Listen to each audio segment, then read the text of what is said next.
Life has many ways of testing a person's will, either by having nothing happen at all or by having everything happen all at once. This is a quote by Paulo Coelho. It is said that one finds out the most about themselves in the midst of trials and hardships. And never has this been more true for an entrepreneur, and more so for an entrepreneur that's navigating this current pandemic. Today, we have three amazing entrepreneurs joining us for our first installment of Entrepreneurship in Crisis. The goal of this series is to speak to entrepreneurs navigating different industries through this pandemic, to have them share their stories and to listen to some of their strategies and tips that they are currently engaging. We will also be speaking to the Director of Business Outreach as to get some resources and tips in terms of how we can move forward in this very difficult time. So thank you all for joining us. First up, we will have Meg Delagrange, and I'll just read a short bio for Meg. As an Amish-born single mother with over 22 moves between New York and Tokyo, the life of Meg Delagrange has been different than most. Meg has risen above prejudices and difficult circumstances with a tenacity that turns her challenges into inspiration. Through constantly exploring new ideas and using the work ethic from her background, Meg has created a unique tool set to help businesses grow. Most recently, she took the brand she co-founded from 45 sales to 1 million sales in just 3 years, before the brand was successfully purchased by another company. When Meg isn't working with her clients, you may find her painting in her studio or sharing heart-to-heart thoughts on Instagram. Welcome, Meg. Thank you so much for joining us. Hey, thank you so much for having me. I'm just so excited that there are people in the world who are focused on nurturing other people and giving value and giving information. And so thank you for having me. And thank you for the introduction. And I really just wanted to make this as valuable for anyone joining as possible. And so I really pulled some notes together. I tend to move quickly and talk quickly and go over points quickly. So I also need to slow myself down because sometimes I just rip through something and your head's spinning. So I look forward to your questions at the end if you want to hear more about my story or more about any of the points that I'm sharing. But interestingly enough, in my bio, you've heard that I'm a single mother and I was born Amish, really coming from a different background, an uneducated background. And so this is not the first time that I have been in crisis as an entrepreneur. So I've been a single mother for 7 years now. And interestingly enough, the struggles and challenges that I'm facing right now, the uncertainty in entrepreneurship now, are very similar to becoming a single mother for the first time 7 years ago. And I'm able to have, I guess, the privilege of looking back and seeing how I moved forward from, just to give you a picture, to being a college student 7 years ago and doing janitorial work, cleaning houses, to getting a job with an agency and then co-founding a company to getting to where I am now. And there are about 3 main things that helped me grow and overcome 7 years ago, and things that are helping me grow and overcome right now. And so those are like the 3 things that I want to share with you. The first thing that I believe I had 7 years ago that I didn't really realize that I had was I had a profit mindset. So I was profit minded, meaning that means a couple things. And I didn't know, I didn't have the language for this, but I immediately knew that I needed to live below my means, which was kind of laughable at that time because my bills were so much more than my income every month.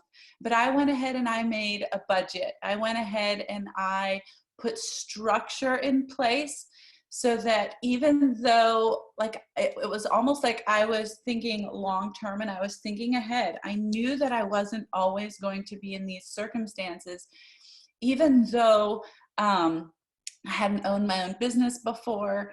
I had been a stay-at-home wife for almost 10 years. So that's a really long time to really not have a career and then end up as a single mother and need to have a career. But with this profit-mindedness, I had this mindset of progress over perfection. I had a mindset of every day, today is a day that I have to move the needle forward. If I don't move the needle forward today for myself, no one else is going to do it for me. And so every single day, there were creative things that I started doing. There were a lot of different things I started doing, but I had to move the needle forward, meaning I had to do something to create an income or submit a job application, or, you know, every single day there was some little step that I could take to move my needle forward. Then I was already active on social media. And so another way that I was profit-minded is, even though I didn't realize that social media was going to end up playing a huge role in the upcoming years, I was online just sharing value, sharing inspiration. I was essentially distributing content everywhere, which is a term that we've learned to know from marketers like Gary Vee. But that's something that I was doing 7 years ago. It's something I'm still doing today, even if it's something that isn't directly related to profit for me. If it adds value to people's lives, I really focus on distributing value to people. It's also something that I'm currently teaching my clients who are struggling. We're all struggling with some, you know, I've definitely struggled with loneliness and uncertainties and new bills and income challenges that I wasn't facing before, because right before this pandemic hit, I'm in Nashville, and my city had a tornado and my house was hit a little bit. And so I need a new roof right now. So I'm facing some interesting challenges, but my clients are facing challenges as well. And what I'm finding that's helping both of us is to continue to have a profit mindset and know that, and just focus on distributing content out, distributing value, and really, I guess, living from a place of abundance, not lack, even though we're feeling that pinch of lack right now. So profit-mindedness has been big for me. Creating structure has been another huge thing for me. And by creating structure, I mean a good morning routine. 7 years ago, I started getting up at 5 o'clock every morning, even though I didn't have a job. I didn't actually have a reason to get up at 5 a.m. every morning.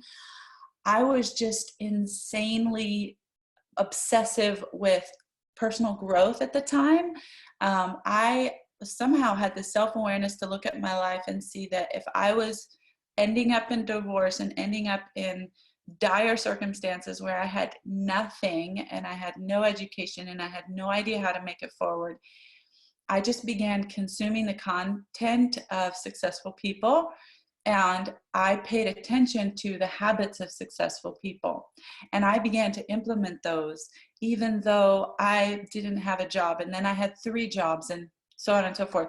So there were a couple of different ways that I structured my life. I had a good morning routine.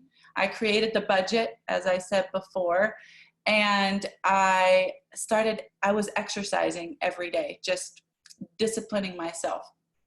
I guess I really knew that I had no time for apathy if I was going to help myself do better. And so it's the same thing now, even today, to get through the pandemic, I'm disciplining myself and creating that structure. The last thing that has really helped me to advance and succeed in the past 7 years, and this is really unique to me, this might not apply to you, but it's been to learn good marketing and learn how to nurture relationships, learning how to meet the needs of people. When you learn good marketing, you will then be paying attention to trends. You will be paying attention to needs in the marketplace, and you will much more easily be able to shift and meet those needs.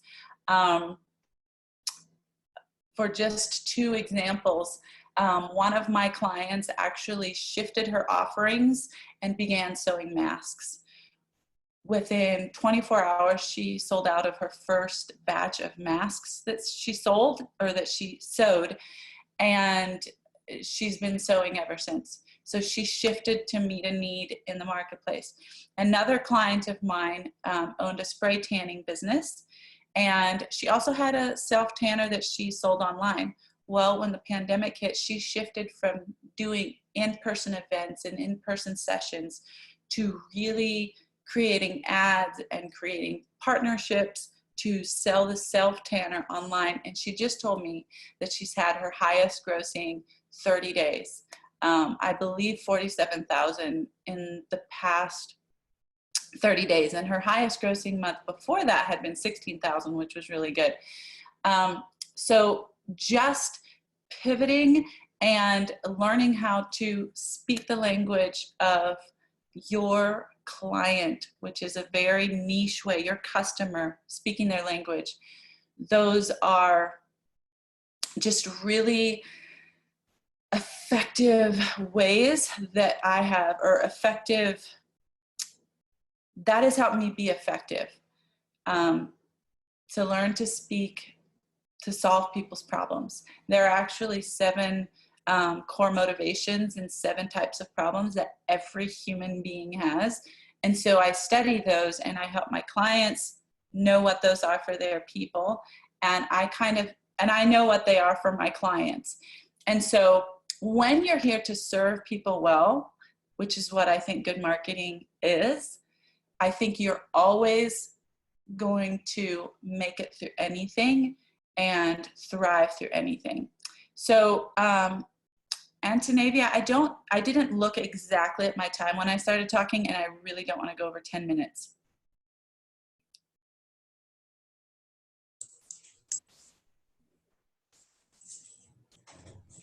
I'm sorry.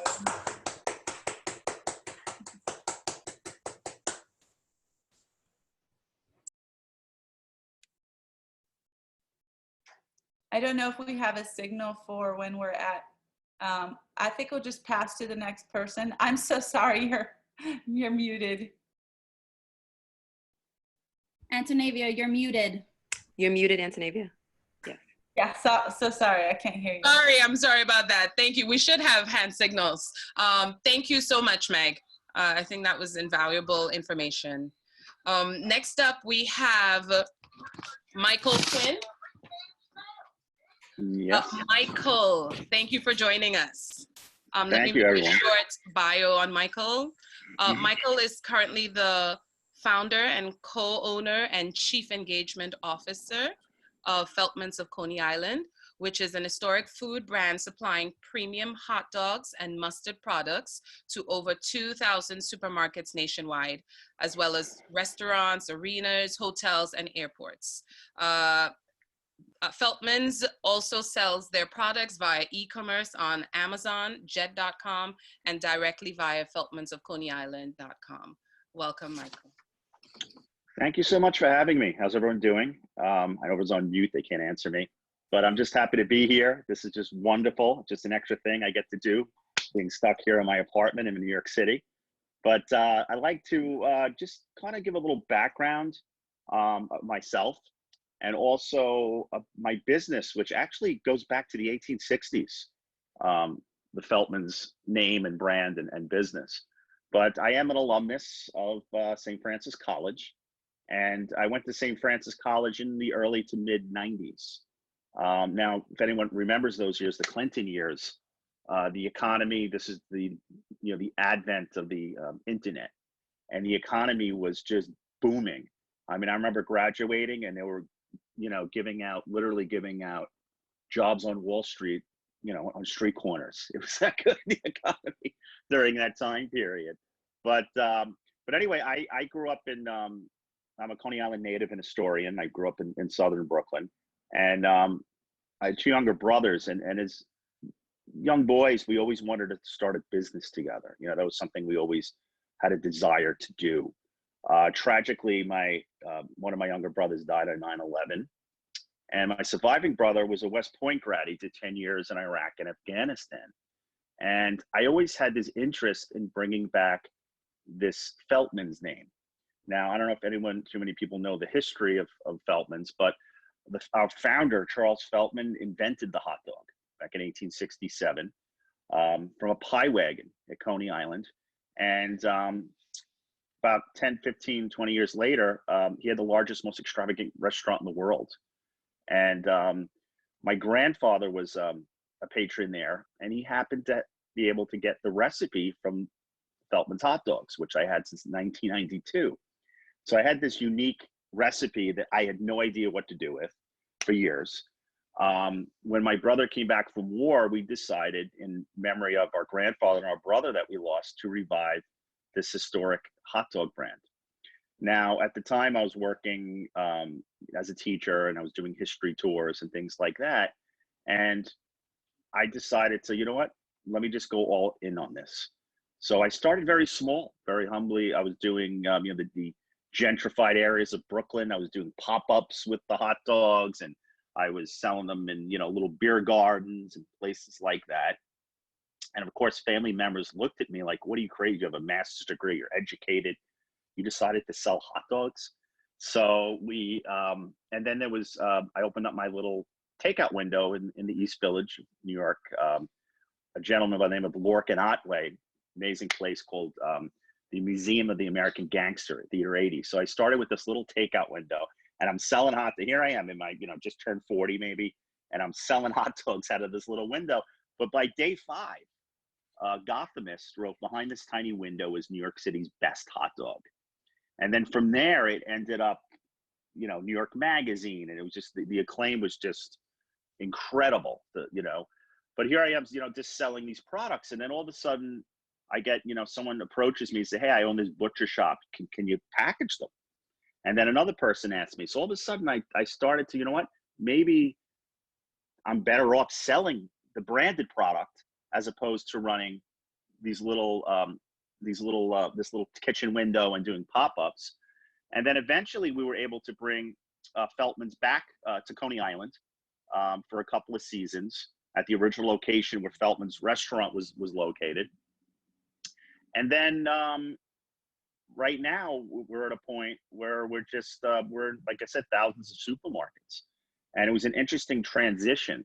And I feel very fortunate, especially what's going on, the current situation, that I don't have overhead, that we are selling them, and we're kind of an essential product.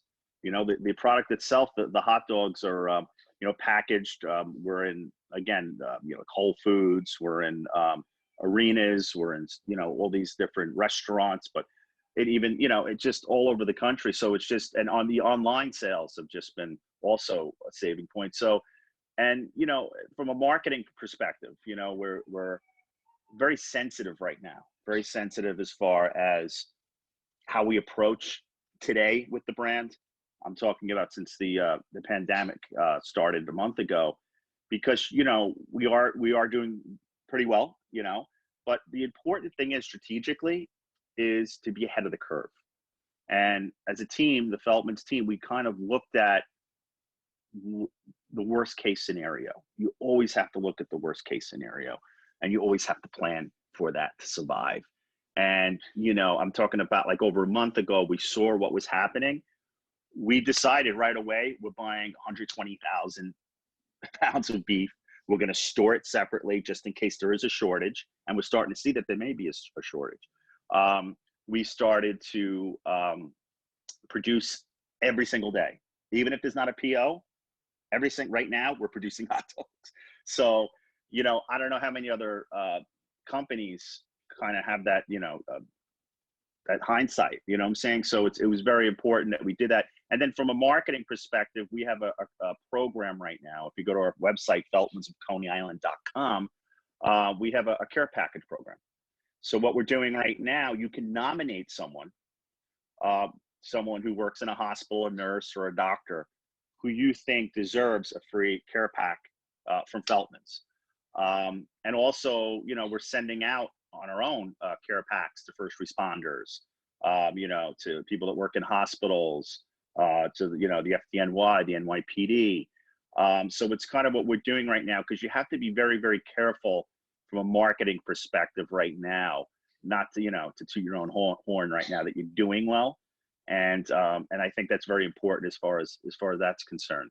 And, you know, we're trying to predict what's going to happen next. What's our summer going to be like?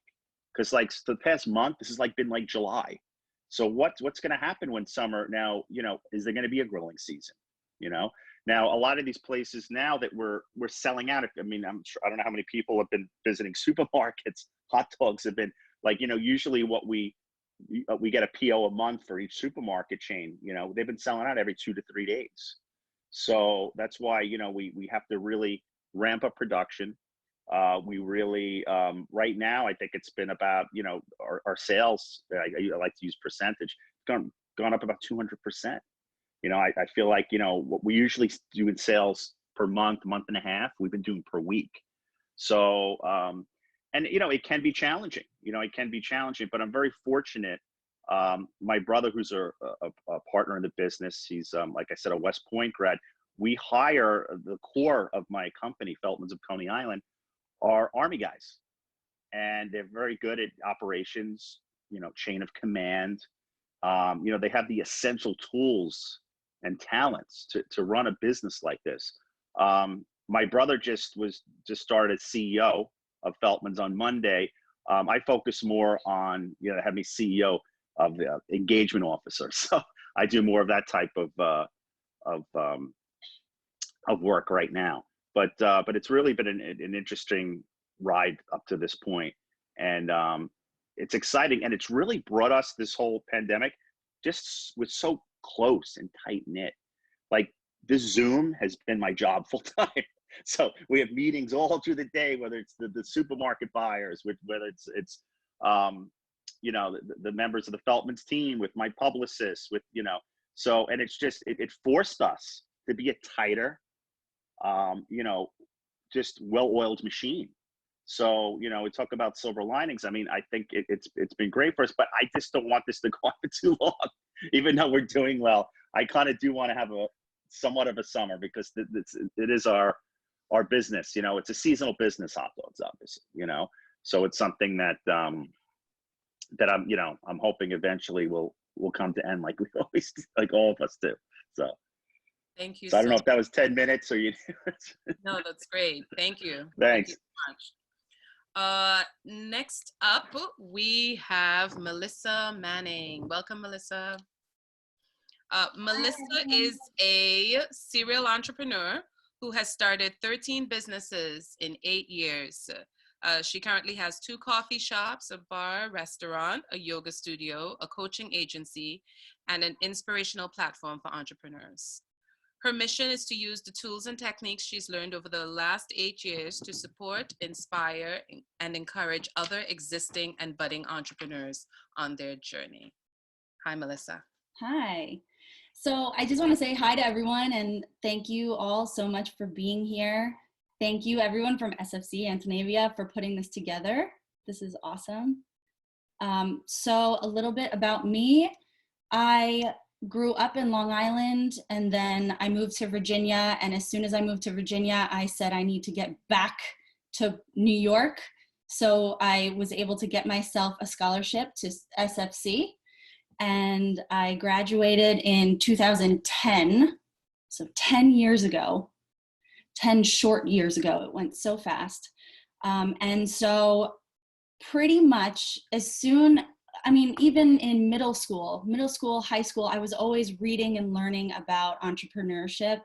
I had a lot of restaurant jobs and retail jobs and office jobs. And I always knew that I was not someone who could work for someone else my entire life. I knew that those were temporary, that if I was working for someone else, that it had to be temporary, because that was not something that I could do for my for my entire life. So when I was in high school and when I was in college, I was always reading real estate books. I thought that I would be a real estate tycoon.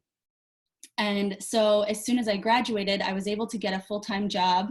Naomi got me this job at Fidessa. I don't know if she remembers that. She's placed so many people. And I had a great salary, great benefits, and I was able to, with my partner at the time, we were able to buy our first investment property. So this was 2011. I purchased my first investment property, and it's a 3-family property in Brooklyn. And so that's sort of when the whole thing really materialized. My entire life, I was planning businesses, furniture designer, clothing designer, real estate tycoon. I was planning all of these businesses and all of these things that I would create. And so it finally started with that first property. So we started that property, then we purchased another one the next year. Then I opened with my partner and his brother, we had opened a children's store in Brooklyn. And so it went. Just about every year I was opening a new business, and they were always different. I opened an art studio complex. Well, 2 of them actually, and then a coffee shop, a real estate office, a wine bar. And so currently, like Antonevia said, currently I have 2 active coffee shops. I have a bar restaurant that I just opened in 2019. So that was the newest, freshest, most vulnerable business that I had right now. And I have a yoga studio that is currently still operating, thank God. We're operating via Zoom, as you can imagine. And we're doing about half of the revenue that we had been doing. Actually, we're doing way less than that, to be honest. We're doing probably about 1/3 of the revenue that we were doing. So it's really stressful. And actually, this is the first thing that I kind of want to talk about in terms of just dealing with this situation, is that I want to acknowledge anybody else in this group here that does have their own business or side hustle or freelancer, whatever it is that they're doing. I want to acknowledge the fear and the panic that we all are feeling right now, because especially as a business owner, as somebody who is responsible for yourself, maybe your family, like Meg, I have a daughter, I'm a single mother. So I'm responsible for myself, for my daughter, and then for all of the employees that work for me. I have more than 50 employees. And so the fear and the panic that is coming up when all of this stuff is happening is just, even just talking about it right now, I'm getting physically emotional. So it's something that, like, if you guys are still feeling that, it's okay. I acknowledge that, because it's something that we're all feeling. And as a leader too, it's something that sometimes people expect you not to be susceptible to that. They expect you to be strong enough to not feel that.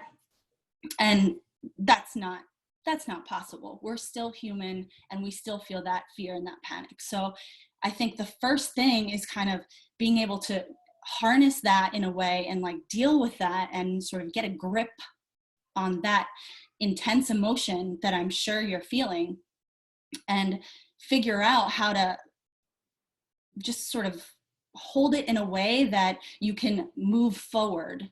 And like Meg said, move the needle somehow during this time. So one of the things that I keep telling myself is just take it day by day. Because for me, I get very frustrated if I'm not feeling progress every day. Like if I go, a whole 8 hours or more during the day and I don't feel like that needle has been moved, that bothers me. But during this time, come on, like we can only do so much. We can only control so much. So right now, I think it's just, don't put more pressure on yourself. I heard something on Instagram the other day. It was a video that somebody put on their Instagram where a mother was calling in feeling guilty because she was letting her son watch TV, and that was the only time she had peace during the day. And this woman who she called got almost angry with her because she was like, woman, We're in a crisis. Take it easy on yourself.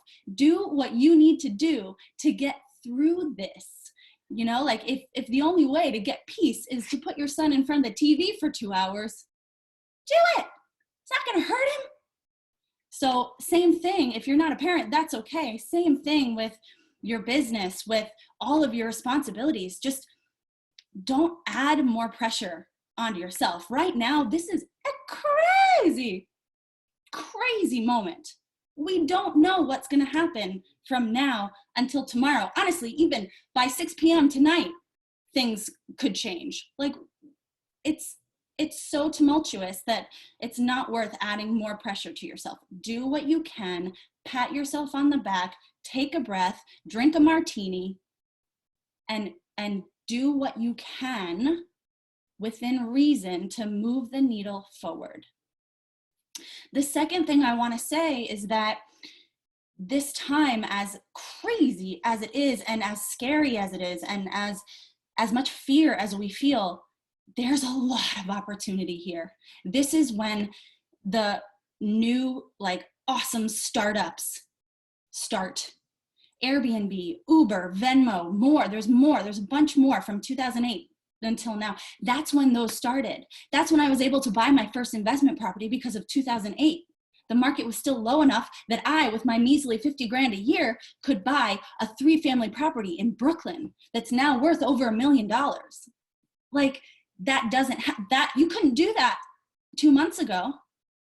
You couldn't. You needed to buy that house. You would have needed to have like 300 grand saved up or more or something like that. Now you don't. Now you can buy that investment property. Now you can start a business because you can get the labor, sorry everyone, but like, you can get the labor at a discount. You can get stuff that you wouldn't normally be able to afford, or you wouldn't normally be able to like find at a discounted rate. You can now get it at a discounted rate. Now is the time that people are searching for solutions. There are opportunities here. For me, my business, I was stuck in my ways. I was doing things that weren't efficient. But now I have the time to reanalyze everything. I can reanalyze, do I even want to be running a coffee shop? I don't know. Do I? This bar restaurant has been the hardest business that I've ever started in my entire life. And I know Michael knows about that because he used to run it through a little window. So like, the food business is so hard. It's so much harder than I expected it to be, this bar restaurant. Is that what I want to continue doing? Do I want to put more of my money into it to work harder every single day? I don't know.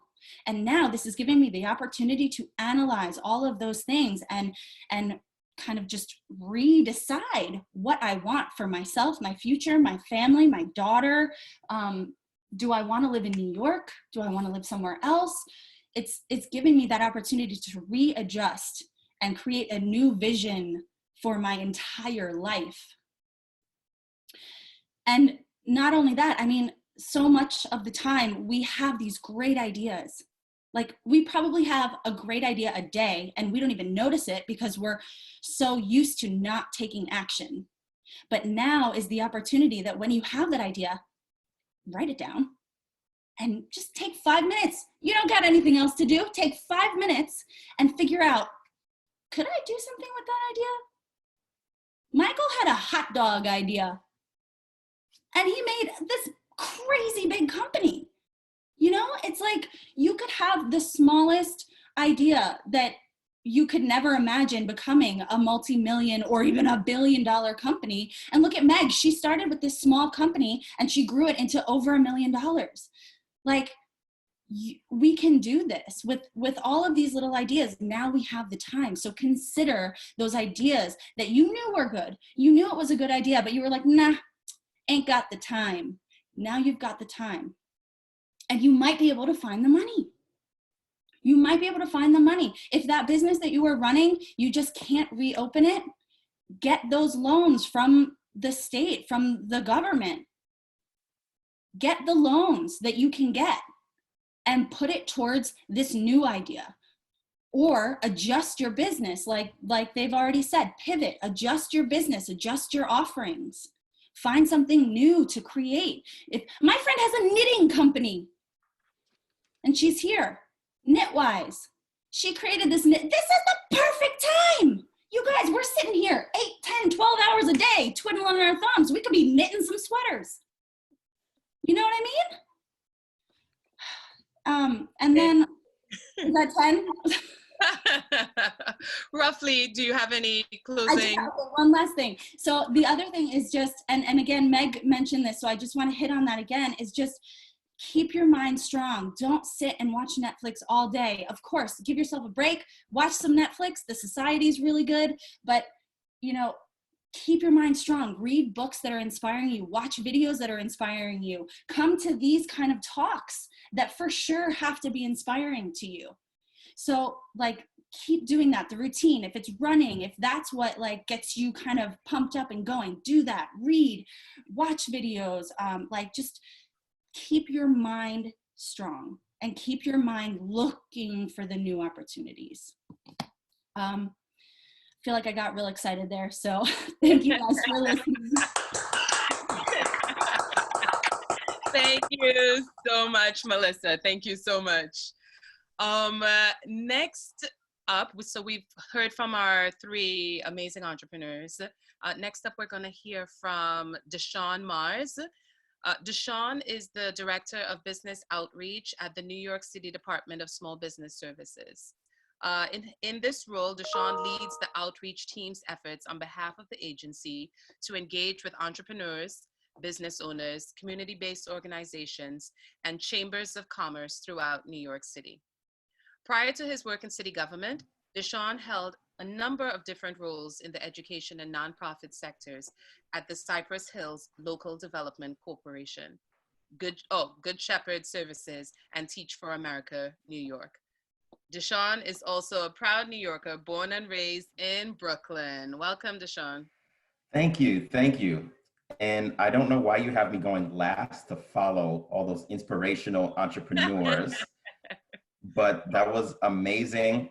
Not sure if I can be as inspirational as the business owners and entrepreneurs. So I'm gonna be the boring government official talking about the resources that are available from New York City. But I really, really appreciate everything that was shared beforehand. This is the opportunity to pivot. We heard from Melissa, from Meg, from Michael, and they talked about this is the opportunity now to potentially sell online. You might have been thinking about that business idea that you had no time to try to actualize and do some planning around. Maybe this is the opportunity. So what I'm gonna do today, I'll talk a little bit about the work that we do at the agency, just to give you some context about all the resources that we have at the New York City Department of Small Business Services. I'll also talk a little bit about how we've been shifting our operations.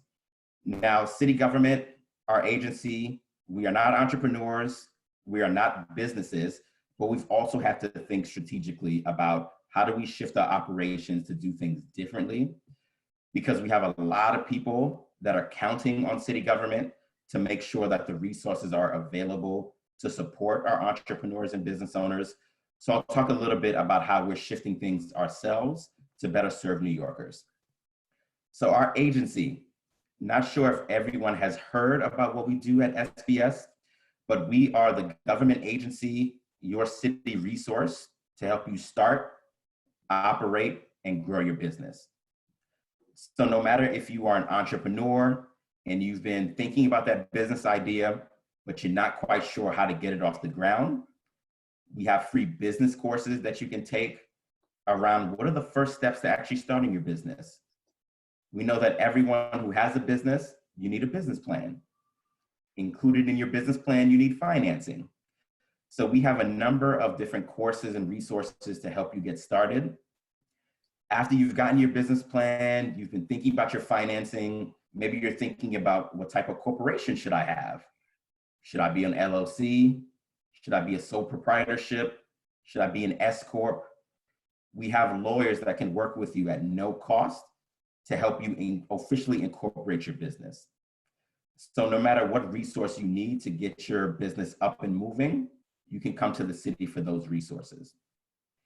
If you are currently operating a business, and again, if you're looking for financing, we have lenders all throughout New York City that you can work with, but you might be thinking about partnering with New York City to actually sell your services to city government.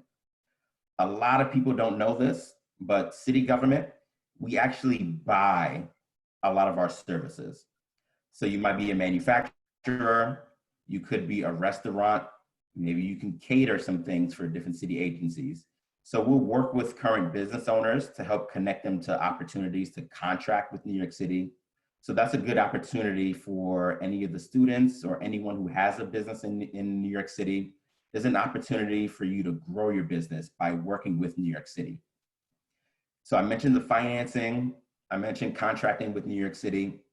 If you are opening up a brick and mortar space, so that means an actual physical location in a commercial space, we have lawyers through a commercial lease assistance program that can help you negotiate your lease, can help you think about the terms of your lease. And then for anyone, so no, Melissa talked about running a restaurant and a bar. There's so much that actually goes into running a business out of a physical space.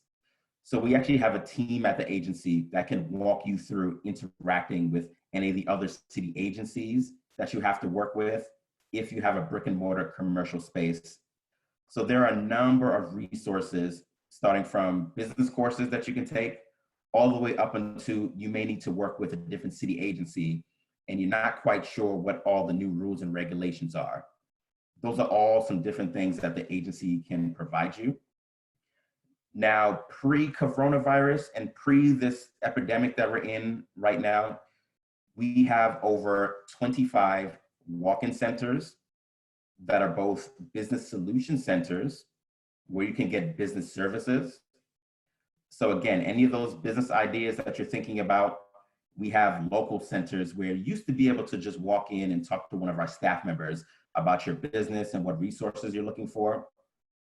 In addition, we also have workforce career centers for anyone who's looking for employment. Another part of our agency is connecting people to employment. So we have over 25 of those workforce career centers and business solution centers all throughout New York City.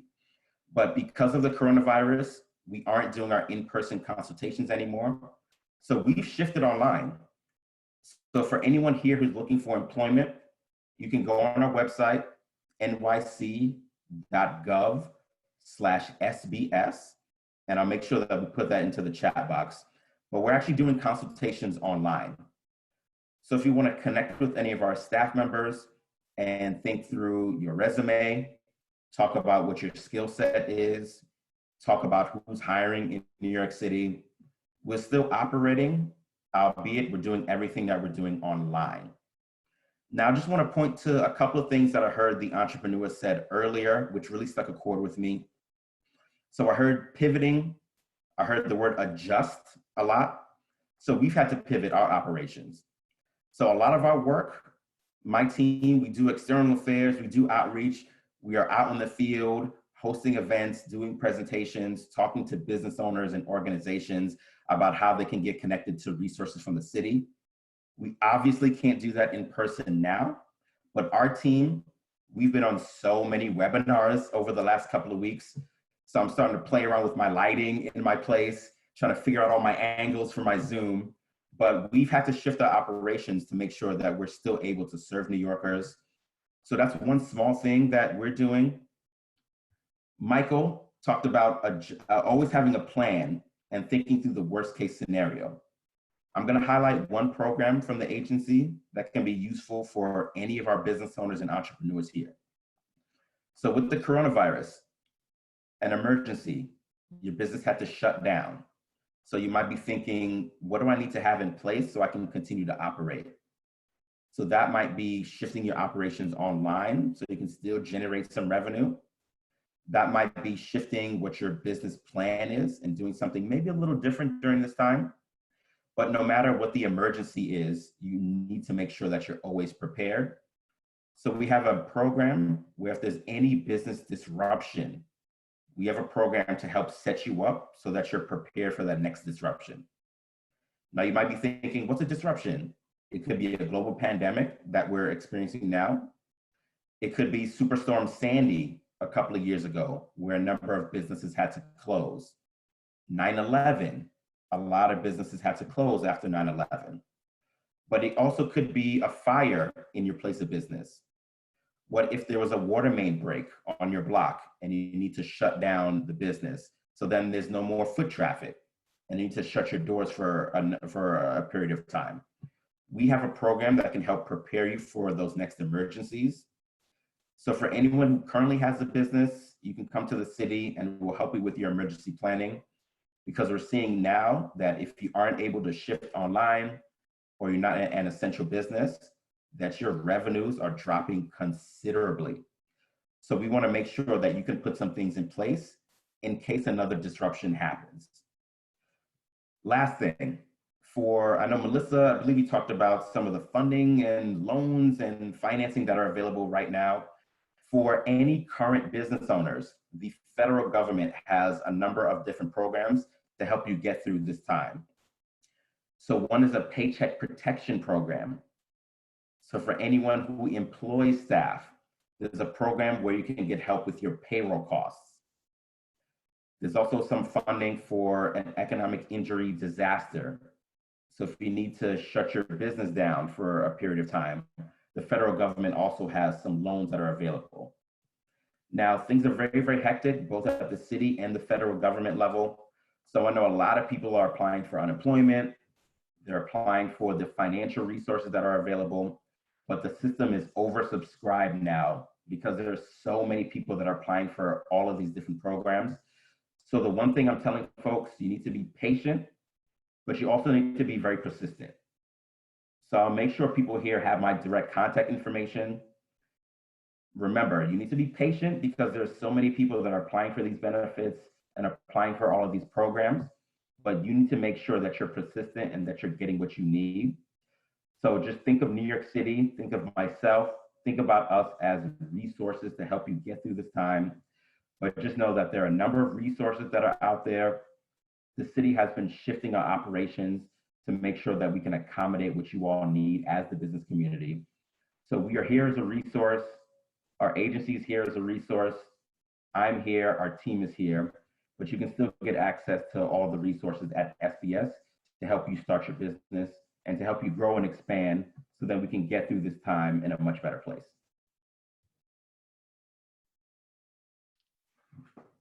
Oh, yes. Thank you so much, Deshaun. We've had a lot of really valuable information so far. And before we're going to take a poll, in just a minute, but I just wanted to reiterate, much like Deshaun did, but go over several points that our speakers that have brought up so far that I think are really, really, really important. I think one of the most important ones we heard for the day, Meg started off with shifting to meet the needs of the market, and how very, very important it is to pivot. That's one of the things that continuously come up. The ability to be able to move with the market and to continue to innovate. One of the other things that came up, we need to develop daily structures and routines, especially in a time that has taken away our normal routines from us.